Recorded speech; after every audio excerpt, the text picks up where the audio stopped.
The floor is open for comments, questions. Start with Jonathan.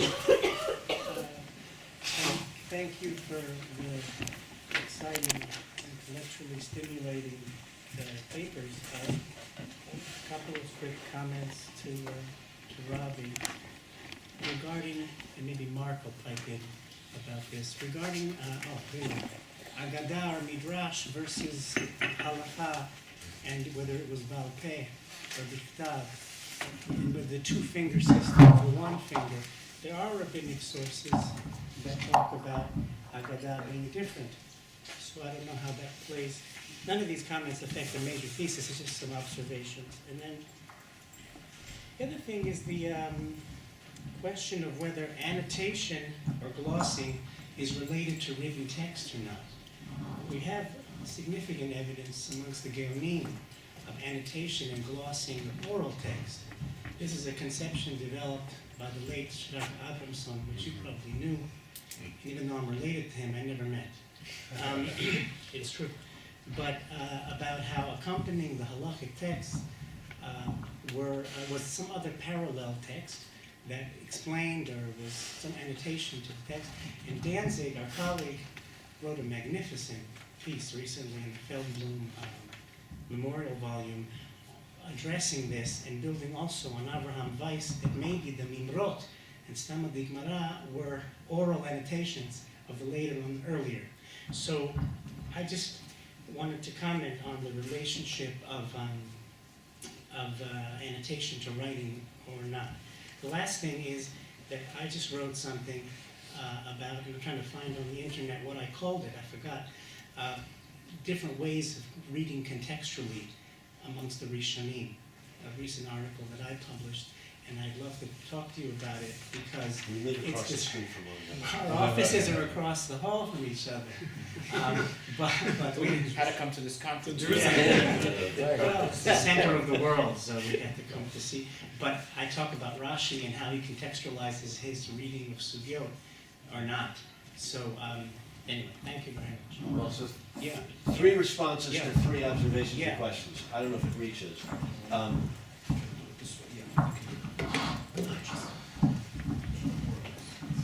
Locust. You're comfortable with the microphone. It's not unusual to be left out. It's so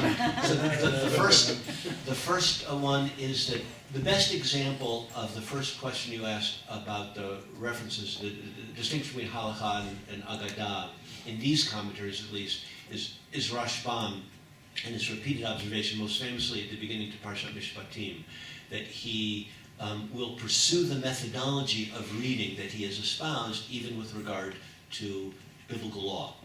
So that he says, Al pi derech eretz, whatever he might have meant by that, now is not the time to discuss. But any casual reader of Rashbam's commentary, especially in the long summer months in Parshat Re'eh, Parshat Shoftim, he contradicts the halakha in virtually every parsha, without any angst or right, because this is what I started a reference to you, since he believes that Pshat or Pshatot are just one additional set of reading to the Shivim Panim, it doesn't matter. Scripture is multivalent for Rashbam because it comes out of a midrashic universe of discourse. It's only for Ibn Ezra coming out of Sadianic universe of discourse that it's problematic, and that's why he flexes and is flummoxed by contradictions between law and narrative or pshat. So that's the point one. Rashbam, as Kaner Fogel has recently shown, is pretty unique. He and Rabbi Eliezer, we don't have on halakha, are pretty unique among completely eschewing rabbinic exegesis on the matters of the law. Let's see, the second thing you asked about was the Geonim. Once again, the Geonim, certainly Schmelzer used to show me a Geniza text, on Trefot, illuminated by some Gaon or another. But all of what they wrote is in Arabic, right? And all of it, even on these legal texts, which had its own controversy, again, not to weigh in on the Soloveitchik Tali Fisher piece, it was controversial and gradual in its own development. But there's no evidence, to me at least, how that, the content knowledge certainly, but even the process of doing that got to Rashi's school, possibly through Byzantine exegesis. But Grossman has not demonstrated the how part. I have lots of what. I have lots of connections between Moshe Ibn Ezra and Rabbi Eliezer, for example, but I don't know how. I don't know how it happened. And the third thing was, Just the contextual reading that I know about. yeah, it's just developing. It's just contextus. You know, Rashi doesn't use the word pshat in his Torah commentary. I don't think he knows the word pshat. No, but to compare his approach to the Torah versus. Yes, well, he started with a commentary. What did he write first? Do you know? He wrote the Talmud commentary first. He started it first, and I think that he brings the first copy of the Talmud to France. I don't think it existed there before him. I think he has some copy it's in Germany, and he brings it back with him. How he afforded it, I don't know, and how he did it, I don't know. But there's what evidence do we actually have of a Talmud in literary fashion in Champaign County? Rashi brought it, and his business of writing Hagahot to explain it to his local contemporary students, his sons-in-law, his grandsons, everybody else, his hangers-on, Rabbi Yosef Kara, you know, wherever he comes from, that's a Christian custom of writing Hagahot. I think it is radical in its import. Josh. Yes. Is there another one over there for him? I can just yell. Okay. Bring it down. No. And you'll thank me later. So I also want to thank you both. Both of them were fascinating. I want to address this to Amy. I was sort of hearing throughout your really interesting talk a theme that you didn't kind of name explicitly, which has to do with authority and where it's located. And I was thinking you're starting with the quest for authenticity, and that the oral texts were seen as more authentic than the written. The distinction you talk about between a proverb and a quote. The issue around disaggregation and how the pidgam functions located and separated, and then the difference between that also as being heard as an act of aggression by a listener, or being appropriated as an act of power as a first person statement. And that theme of where and what kind of authority a piece of text has, I'm wondering if you would speak to that, and how that differs between if it's spoken or written, if it's in context or general, and if there's a kind of broad issue of what kind of truth sayings claim to have, and how sayings are heard or read or responded to based on the implicit truth claim. Okay, so the stories that I'm working with here are all literary folktales. So they're literary folktales that we like to think were oral, or that are imputed to have been collected. Some of them are collected literally from a person who's named in the collections that I have, but still translated into writing by the collector, who changes them in order to. We have lots and lots of, mostly the literature, and this is on the Grimms because it's so well documented, the invention of the literary folktale. And these are from the same period, or later. So they're all influenced by that mode. And so that's, first of all, claims to being oral are just that. They're claims, but there is no these are not the oral ethnographic accounts, which are different. So when they're told in a situation, they can be recontextualized as oral stories, still then bearing traces of the literary. So that's one thing. But then second, I think we can still ask questions about the kinds of authority that are deployed in the stories, and the idea of saying it is said is one of them. So that just wherever you find that, the it is said, and then the idea of is it said by Solomon? Is it said is it attributed, not attributed? Those are all interesting questions. And then I think there's multiple ways in which authority gets established, and it's interesting to me that this particular saying is one of those, that the idea that this too shall pass is attributed to some wisdom. So it's attributed to someone having said it. And I found it interesting that it's attributed to someone having said it. In this case, it's more complicated because it's found as written. You know, and then it's just, I thought it was a fun way for us to explore some of those blurrings here for this conference. That's not always the case, right? That the sayings don't always come to us in that blurred, it is said that it was written, it was engraved. Can I So, just, yeah. what I was What I was thinking is, it struck me that whereas we as academics think something, the more specifically we can locate the source of something, the more true it is. Right. That in a sense, the more anonymous a saying is, that the idea that the oral and the oral unwritten, like the folk wisdom of the story or the saying just sort of arises spontaneously from phonemes bumping around in the culture and comes up, that's more powerful and claims a more universal truth, that to have it, it is said, but not by whom is stronger than it was said by so-and-so. Right. And that, Because you can always say, what did he know? right, or that the saying, that this was said in a particular context is less authoritative or less universal than it was said stamos.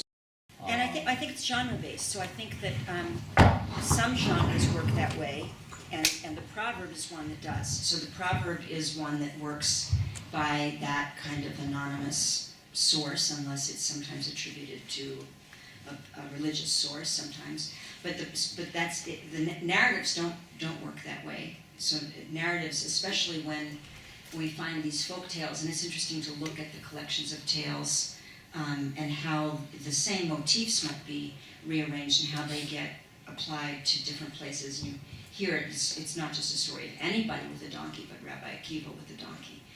And those same motifs can be attributed to other people, but they get attached to particular legendary figures. So the legend works one way, the proverb works another way. The folk tale with its folk tales don't usually, folk tales with imaginary kinds of characters often don't have names, but they can, blurring it even more, where donkeys talk, and we have examples of those where you have a named person who talks to a donkey. But each of those genres is interesting in how it circulates, what it circulates with, and how it establishes authority.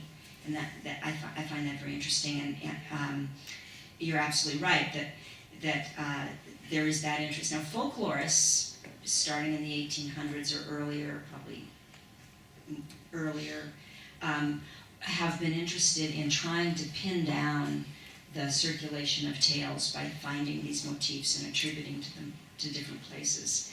That was a couple of 100 years practice. It's no longer the dominant practice of what we do, but we have this legacy of finding out where motifs might originate, so that even this too shall pass, there's the Sufi and the Jewish one, and, all these different ones, and people have... Right, or all the other newer ones. So, Abraham Lincoln. So, yes, I think that what I'm interested in is the practice. Why would you be interested in establishing some kind of authority for something like that? So, thanks, that was a good question. So I have a little list that I know. Wait, pause. So I had Dudu, I had Johnny, I had Mark, Menachem. So we'll start with those three, and then Michael, I'll put Michael on. Okay. So Dudu. Thank you both, and this is for Amy. When you mentioned this misspelled tattoo, Yes. yes, so I thought about the problem of language, because all through all pre-modern period, all the collections of Jewish tales were written in a different language than they were told.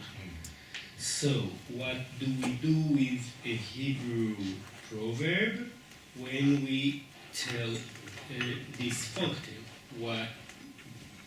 And then we write it down in Hebrew, the legend, the whole story, we write down in Hebrew, and how do we retell it in our language? If you can expand about it. Well, I want to make sure I understand. So you're interested in the ways that the language circulates with the tales, Yes. and this is something I'd love to have help with. I don't know. In all of the versions that I have, in the Jewish versions, the Hebrew Gamzeh Yavor is important. So the Hebrew circulates in all of in Hebrew, or the letters in all of the languages that I've been able to find the story. So that's interesting, right? And that marks it as a Jewish version of it, right? So those letters aren't in the Sufi version. Oh. Right? So we don't have the initials. Instead, we have a magic ring with the entire saying. And so that I find that. So I find that very interesting. This is all other people's research. So I'm relying on Dov Noy's research. Galit has collected some of these from Georgian tellers. Now those were oral tellings. Many of these were written down, as you probably know the story of Dov Noy collecting all of these massive tales from Jews as they came to Israel. And so we have this incredible collection, in the languages of the speakers. But all of the Jewish ones have the Hebrew. Dov Noy translated the folktales. In the first decades, Yes. they used to translate the folktales. They didn't write them. They didn't do them, language. but right, that's right, and which is a real problem. They get translated immediately into Hebrew, which is also we lose a lot with folktales generally in the world. There's been a loss of dialect, which is crucial. Corrections that people make. The Grimms are the case that we know the most about. They also did from the. They changed the dialect, right? Yeah. And they changed the dialect. They changed the content. Took it, cleaned them up. Changed them, and also, there's a lot of research on that. And I'm only just beginning my study of this tale. Would love to know any other examples, but language is very, very important here. As far as I know, the Hebrew, it's never other letters. It's only those letters. Johnny. Who's next? Johnny. Maybe around the back, easier for you. First of all, thanks very much for these fantastic presentations. I have a question for each of you. First to Amy. The educational interest begins when we look at the text's past as a resource for the possibility of the text's future.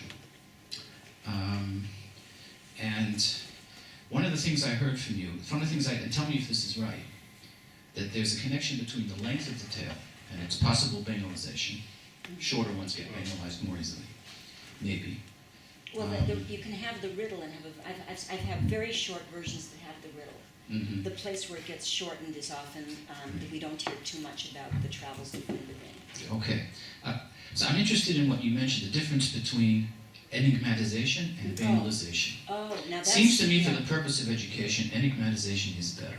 In other words, the definitive and the dogmatic is less promising from an educational point of view than something that's suggestive, heuristic, that leaves a remainder, and that has an open side to it. And so then the question is, in the interest of the text's future, how do we prevent banalization? How do we prevent Interesting. being too definitive? I know I used to call this in Bismano, Tismonet Psuko Shel Yom. Those of you who know the end of the Israeli broadcasts, right? They would bring a pasuk, ultimate banalization, some kind of pasuk which is meant only for angels. What's the question? I think things only begin to live educationally when they have a price. What happens when the proverb or the statement or the story comes up with a conflicting value in life? And then it becomes not only something you live by, but there are other things that you live by, but they conflict. What can we learn from the past of how these things either happened or didn't happen for the purpose of their future? That's my question for you. And for Robbie, I would like to know, I really don't know anything about it. When did the Mikraot Gedolot phenomenon start? That would be more like multi-fingering, rather than just one or two. It's still two fingers at one time. Right. And so, and in the sense is, does the Mikraot Gedolot phenomenon, or I experienced it also studying Shakespeare in the Dover Variorum edition in college, is that like a continuity or a break with what happened in the 12th century? It's a wonderful question, my son.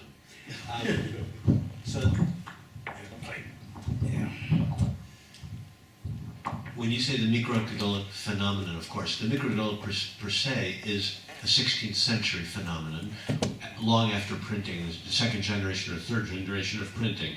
So the 1521, 1524 Bomberg edition in Venezia, published by Christians, merely reproduces the typical Latin Bibles of its time.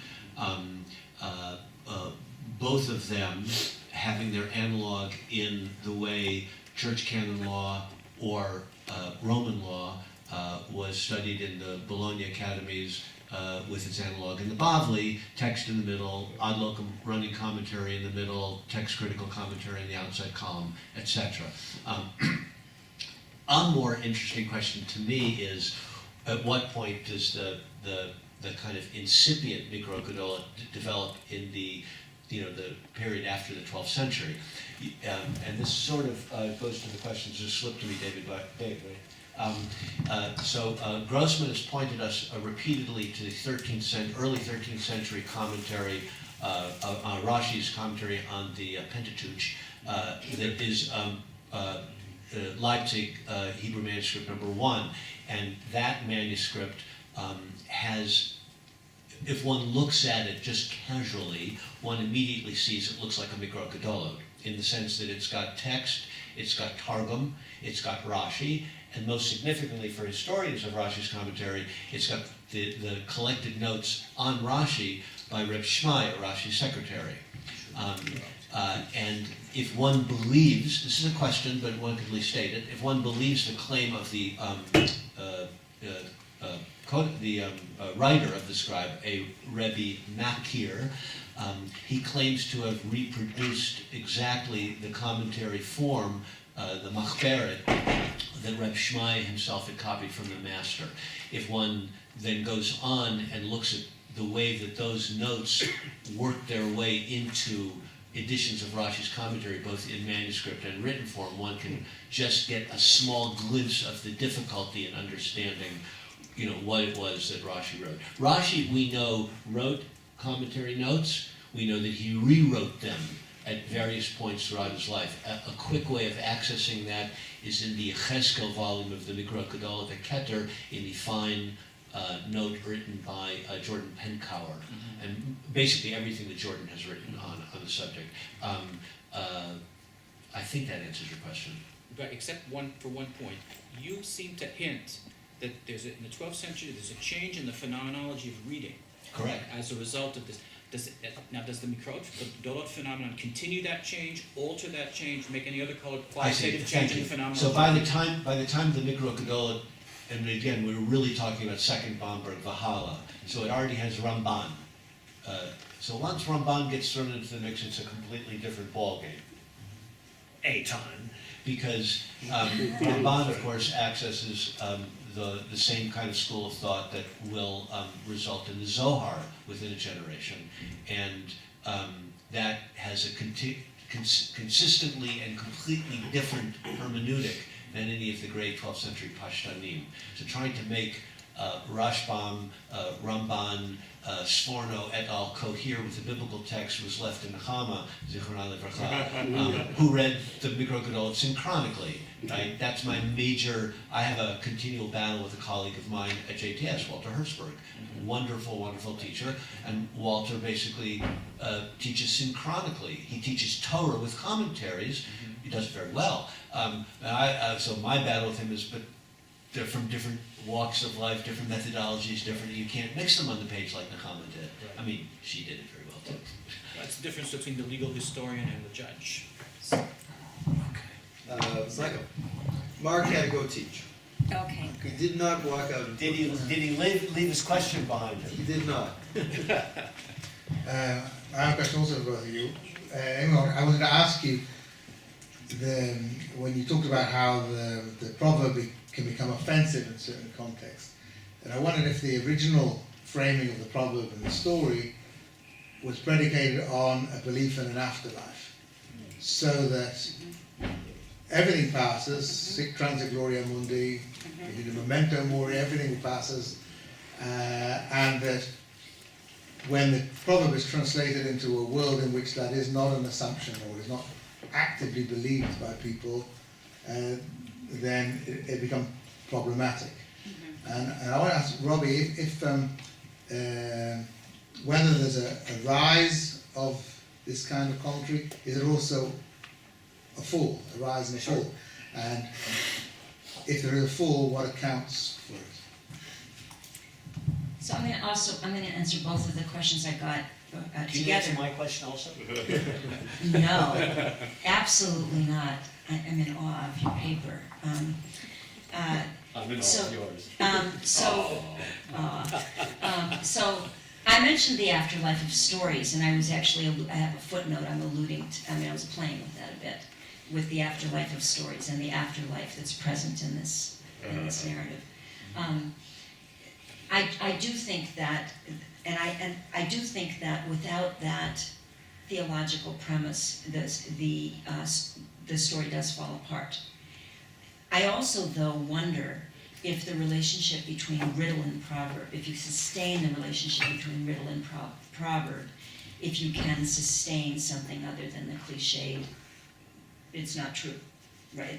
Seeing it as a cliche. So that's to answer both questions. And you were saying, what the more enigmatic. I was referring to a very specific process that we've done research where we see that a proverb becomes a riddle, or we see that a riddle that it comes to something we know existed in a proverb in one place, and then we find it as a riddle in another. And is that process of enigmatization is observable there. But I love your comment about it as pedagogy. And I think that what I'm arguing is not that one form is inherently more pedagogically open, but rather intertextually, if they're combined, it's more open. So if we're looking pedagogically, I think we have to sustain the intertextual. And I'm suggesting that perhaps that intertextuality provides a solution to the banality of the riddle without the afterlife message, which I think I agree that without that, it changes entirely. I'm going to answer your question that I absolutely can't answer. Very short story, because we're almost at lunch. One always hears that, Pshat is dry, or people lost interest in Pshat, and it just died because it was replaced by the more generous and meaty philosophical and Zoharically influenced commentaries. And I will say casually that a bigger bunch of baloney was only found in the Lower East Side of Manhattan. There's absolutely no evidence for that whatsoever. But, say it again? Nothing. There's no evidence of the baloney. There is plenty of evidence. No, the very short story is that the Christians destroyed the Jewish community of northwestern Europe. Right? By the end of the by the 13th century, Jews were expelled from England. 14th century, by most of France, Ile-de-France, and the Inquisition arrives to fight the Cathars and the Albigensian heresy, leading to the Zohar, of course.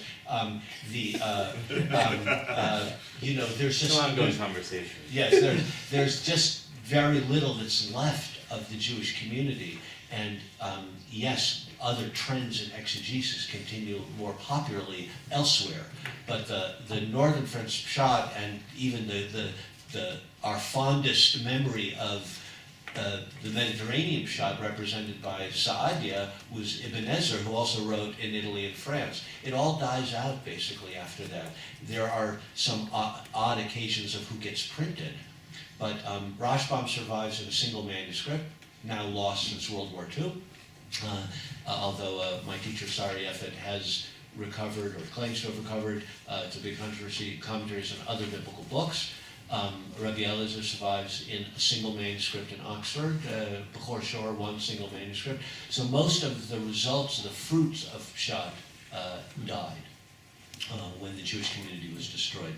I would like to take the power of holding the microphone since we're at the very end. You gonna sing? No, I'm not. I won't Come on, say Robbie. anything. But I wanted to say thank you to you, Amy, for something that you said, which I guess I'd like to turn back to the more pragmatic or educational modalities that we're ultimately interested in on some level here.